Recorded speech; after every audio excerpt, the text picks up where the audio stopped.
एक बता देता हूँ कि थोड़ा मेरी लाइफ के बारे में बता देता हूँ। मैंने 2010 में आईआईटी का एग्ज़ाम दिया था। स्कूलिंग मेरी कोटा में हुई थी एंड बचपन से मुझे साइंस बैकग्राउंड में ज़्यादा इंटरेस्ट था। सोशल साइंस अपनी सिविक्स, ज्योग्राफी, हिस्ट्री, इन सब में बिल्कुल भी इंटरेस्ट नहीं आता था। मेरी कोशिश थी कि भाई 10वीं क्लास तक, बोर्ड तक एक बार पढ़ के इनको हटा दूँ, फिर 11th के बाद में तो आएगा भी नहीं। बिल्कुल इंटरेस्ट नहीं था, मैं एकदम दूर भागता था उनसे, एकदम रट्टा मार मार के उनको मैंने निकाला था, क्योंकि मेरा पूरा मैथ्स वगैरह में इंटरेस्ट था। फिर कोटा में वैसे एनवायरनमेंट भी होता है, तो मैंने आईआईटी का एग्ज़ाम दिया, वो एग्ज़ाम भी क्लियर हो गया। फिर मैं आईआईटी बॉम्बे गया वहाँ ग्रेजुएशन करने। तब मेरे फादर ने मुझे बचपन से भी बोला था, और फादर मेरे सिविल सर्विसेज में ही है। पहले वो आरएएस थे, राजस्थान एडमिनिस्ट्रेटिव सर्विस में, अभी उनका प्रमोशन हो चुका है, वो आईएएस में है। उन्होंने मुझे बोला था, उनकी खुद की इच्छा भी थी कि वो आरएएस में, तो चाहते थे मुझे एज ए आईएएस देखना। बट मैं क्योंकि उस एनवायरनमेंट में रहा था, बचपन से मैंने सारी चीज़ें देखी थी, तो कभी मुझे उसका अट्रैक्शन नहीं आया कि यार ये लाल बत्ती की गाड़ी क्या होती है, या ये सोशल स्टेटस क्या होता है, या ये रिस्पेक्ट क्या होती है। वो सामने दिखता रहता था मेरे लिए। वो घर की मुर्गी दाल बराबर जैसी चीज़ थी, मुझे कभी इंटरेस्ट नहीं था। नहीं नहीं, प्लीज़ आप ताली मत बजाइए, आप सुनिए जो मैं बोल रहा हूँ। ताली आप एंड में जितनी बजानी है बजा लीजिएगा। तो मेरा था कि ये चीज़ तो मैंने देख रखी है लाइफ में, मुझे कुछ और ट्राई करना है, मुझे खुद की ज़िंदगी बनानी है, मुझे खुद के पैरों पे खड़े होकर कुछ करना है। और मेरा था कि मुझे कभी तो इंडिया के बाहर जाके भी एक बार रहना है या काम करना है। उसी इंटेंशन से मैंने कॉलेज में पढ़ाई भी करी, अच्छे से पूरा ग्रेजुएशन वगैरह करा।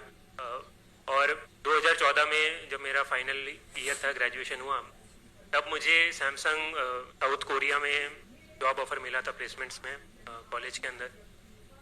तो तब मुझे बहुत खुशी हुई कि यार बचपन से मेरी ये इच्छा थी, दिली इच्छा थी कि मुझे एक बार बाहर जाना है, और वो अपॉर्चुनिटी मेरे सामने है।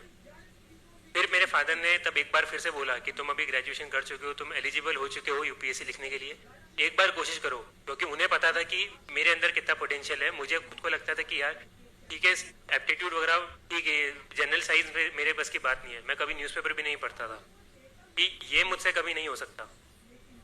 तो मैंने उनको मना करा कि नहीं है। उन्होंने फिर एकदम मेरे से बिना पूछे मेरा फॉर्म भर दिया। 24 अगस्त को एग्ज़ाम था, 23 अगस्त की रात को उन्होंने बताया कि ये लो तुम्हारा एडमिट कार्ड, कल सुबह जाके एग्ज़ाम लिख कर आना। मैंने बोला अगले हफ्ते 10-15 दिन के बाद में मेरी फ्लाइट थी। मैंने बोला कि नहीं, मैं तो जा रहा हूँ, जॉब है।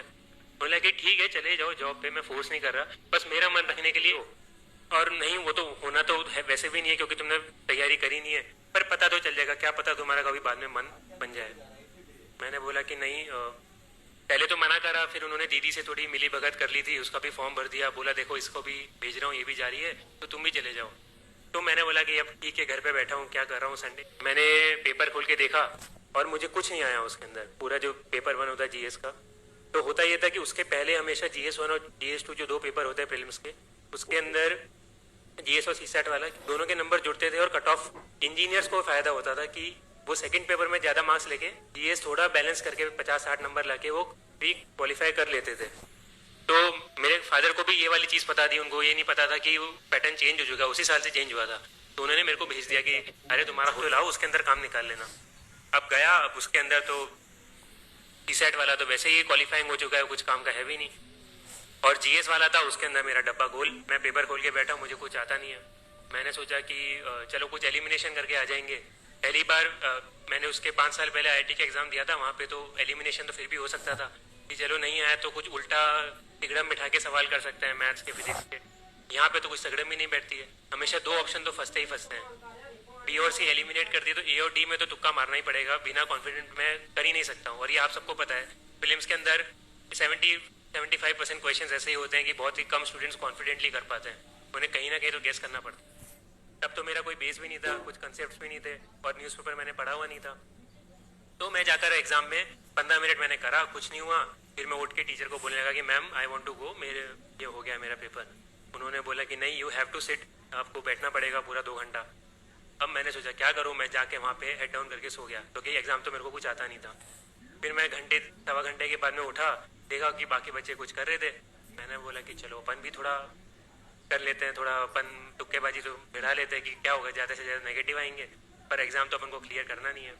तो मैंने कुछ तुक्केबाजी करी और पेपर में देकर आ गया, घर पे आराम करा। पापा को बोल दिया कि जो होगा मुझे तो मतलब का भी नहीं है, बताना भी मत कि कितने मार्क्स से क्या रिजल्ट था। फिर उसके कुछ 7-8 में तो आराम से जॉब करने चले गया। 7-8 महीने बाद उनका फ़ोन आया कि ऐसे ऐसे हुआ है, तुम्हारा होना तो था नहीं तो हुआ भी नहीं, और कितने मार्क्स तुम्हारे सी सेट में कुछ बहुत अच्छे नंबर आए हैं, क्योंकि वो मेरा स्ट्रॉन्ग था, और जीएस में होंगे सिंगल डिजिट या कुछ 10-15-20 नंबर से ऊपर नंबर नहीं होंगे मैं 200 के अंदर से। तो देख के पता चल गया कि अपने बस की बात नहीं है यूपीएससी, खासकर जीएस, क्योंकि मेरा कभी स्ट्रॉन्ग था ही नहीं। फिर मैंने बाहर, जो मेरा इंटेंशन था कि बाहर नौकरी करी, कभी बीच में यूपीएससी के लिए सोचा भी नहीं, क्योंकि मेरा था कि अभी नौकरी मिली, इसमें अच्छे से करना है, मुझे ध्यान भी अपना कहीं और बांटना नहीं है। तो मैंने अपना सारा जॉब करी 1.5 साल। फिर कुछ चीज़ें ऐसी हुई, वहाँ पे काम पसंद नहीं आया, फिर मैंने सोचा कि इंडिया मूव करके काम करते हैं, और बाहर रहना भी मेरे को इतना पसंद नहीं आया, इंडिया की जो लाइफ मेरे को बेटर लगती थी। तो फिर मैं शिफ्ट करके बैंगलोर आ गया। बैंगलोर के अंदर मैंने जॉब करी, और जॉब करते वक्त बैंगलोर में कुछ 7-8 महीने जब निकले होंगे, दिवाली का टाइम था 2016 का, मैं 2016 मार्च में इंडिया आ गया था। तो जब अक्टूबर नवंबर का टाइम आया, तब तक आते आते जो नेचुरल चीज़ है कि जैसे जैसे एज बढ़ती जाती है, वो थोड़ी लाइफ में सीरियसनेस भी होती है। कब हम हमेशा मजाक नहीं कर सकते हैं कि आज मस्ती कर ली, कल कोई मूवी देखने चले गए, परसों गेम खेलने चले गए, फिर वीडियो गेम खेल रहे हैं, ये हमेशा नहीं कर सकते, कहीं तो लाइफ में सीरियस होना पड़ता है। तो उस वक्त था जब मैंने सोचना विचारना शुरू करा, और वहाँ बैंगलोर का ट्रैफिक भी ऐसा था कि आधा आधा पौन पौन घंटा मैं कैब में बैठा रहता था ऑफिस जाने के लिए, तो और कुछ काम था भी नहीं। तो मैं बैठे बैठे यही सोचता था कि मैं क्या कर रहा हूँ, मुझे क्या करना है। तब मेरे दिमाग में ये सब ख्याल आने लगे कि मेरी जो बाहर लाइफ थी वर्सेस जो मेरी बैंगलोर में लाइफ है, जो मेरी इंडिया में लाइफ है, उसमें बहुत सारा अंतर है, बहुत सारे इश्यूज हैं। और जो वहाँ पे जिस तरह की ईज ऑफ लिविंग थी कि बड़े आराम से चीज़ें हो रही है, कुछ सोचना ही नहीं पड़ रहा है, वैसी ज़िंदगी यहाँ पे नहीं है, और मैं चाहूँगा कि वैसी ज़िंदगी यहाँ पे होनी चाहिए। तो जैसे बैंगलोर का ट्रैफिक का मैंने बताया, तो ट्रैफिक का देख के लगता था कि यार ये ट्रैफिक में ये ऐसे क्यों कर रखा है, ये थोड़ा ऐसे कर सकते हैं तो ये निकल जाएगा। ये तो बहुत कॉमन सेंस की चीज़ है। ये एक बस स्टैंड है, वो उन्होंने एक ब्रिज है, उसके बीच में बस स्टैंड बना रखा है, तो बसेस वहाँ पे रुकी तो ट्रैफिक जाम होना ही है। तो सबको सबको लगता था। ये वाटर स्केर्सिटी है, पानी की कमी बैंगलोर में बहुत तेज़ी से होती जा रही है, अभी भी इशू चल ही रहे हैं। तो तब से मुझे लगता था कि यार ये सारे चैलेंजेस हैं, और अगर मैं बाहर बैठे बैठे अगर मैं इंडिया में रह रहा हूँ और अगर मैं इनको बस क्रिटिसाइज कर रहा हूँ कि ये क्या है, ये गंदा है, बाहर अच्छा था, तो मैं मतलब इतना मेरे को इधर मिला है, मैंने सब कुछ पढ़ाई करी है, तो मैं उसके साथ ही मतलब गलत चीज़ कर रहा हूँ। तो अगर उनको इम्प्रूव करना है तो वो मैं बाहर से कोस नहीं सकता हूँ, मुझे खुद को जाके चेंज करना पड़ेगा। तब मैंने थोड़ा सोचना स्टार्ट करा। फिर वो पहले से दिमाग में यूपीएससी वाला तो एक्सपीरियंस था ही, पता था कि जॉब कैसे होती है, क्या क्या अपॉर्चुनिटीज़ होती हैं, कौन कौन से सेक्टर्स होते हैं।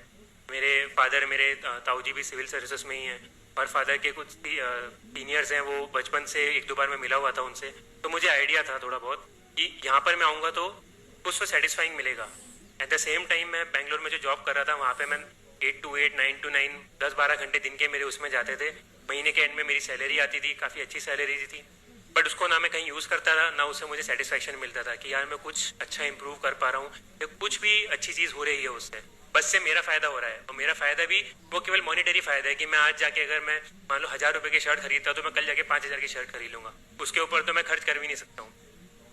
तो मुझे लगने लगा, फिर मैंने घर पे बात करी, अपने फादर से बात करी, बीच में यूएस वगैरह का ऑप्शन भी है कि मैं यूएस भी शिफ्ट कर सकता हूँ, वहाँ पे पढ़ाई की भी अपॉर्चुनिटी मिली।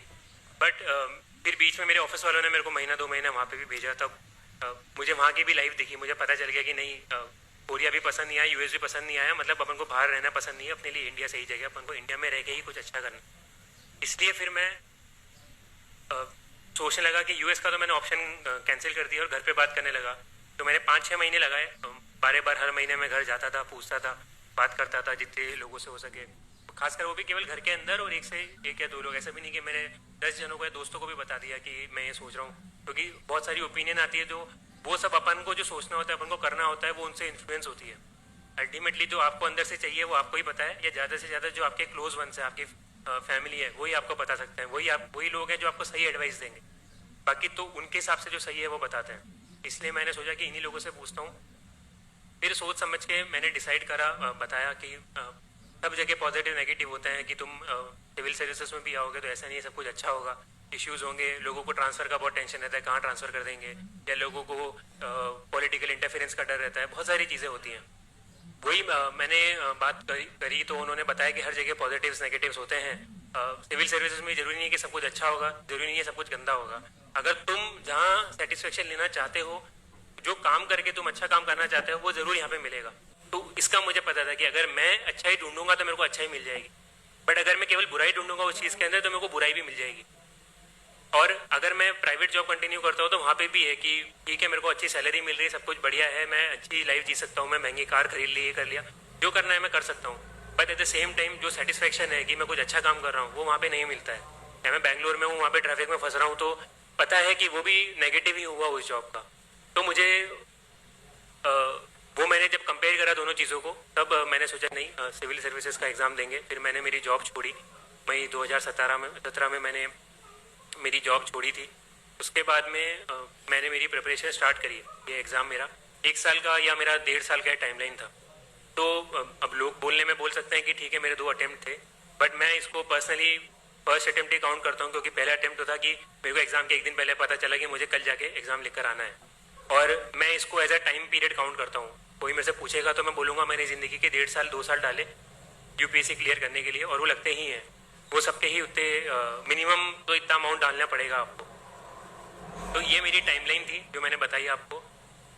अब इसमें आप नोट करेंगे तो सबसे पहले मैंने सबसे बल्क में जो टाइम बताया वो क्या था, मेरा यूपीएससी में आने का जो थॉट प्रोसेस, जो मैंने स्टार्टिंग के तैयारी शुरू करने के पहले 5-6 महीने डाल दिए सोचने में कि मुझे एग्ज़ाम देना है, क्यों देना है, क्या फ़ायदे हैं, क्या नुकसान है, करना है या नहीं करना है। सबसे पहले मैंने वो वाला काम करा। मैं आप सबको ये चीज़ इसलिए बता रहा हूँ, ये मेरा रीज़न था, इससे आप लोगों का कोई लेना देना नहीं है। काफ़ी लोगों ने पूछा इसलिए मैंने बता दिया।